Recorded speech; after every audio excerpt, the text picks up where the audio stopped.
Glede na situacijo smo osredotočeni predvsem na ohranjanje motivacije za delo otrok doma.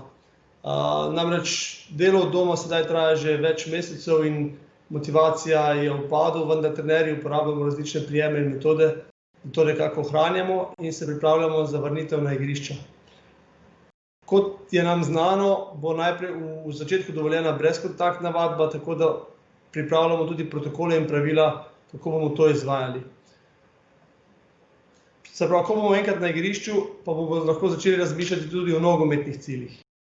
V nogometnem smislu je naš osnovni cilj letošnje sezone vrnitev s kadetsko in mladinsko ekipo v prvo slovensko nogometno ligo. Zaenkrat nam dobro kaže in smo na pravi poti.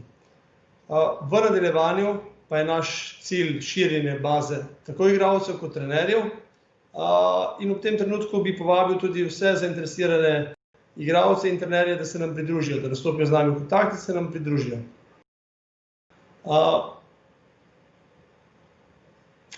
Po končani sezoni bo sledila temeljita analiza in priprava na novo sezono. V naslednji sezoni bomo obeležili tudi 100. obletnico delovanja kluba in tu vidim tudi lepo priložnost za združitev sil, združitev talenta iz področja stroke in izkušenj in nekako poenotenje za delovanje naprej. Končni cilj pa bi bil oziroma je igranje v najvišjih ligah z ekipami mladinske nogometne šole in vzgoja nogometašev za hiter in kakovosten prehod v člansko ekipo.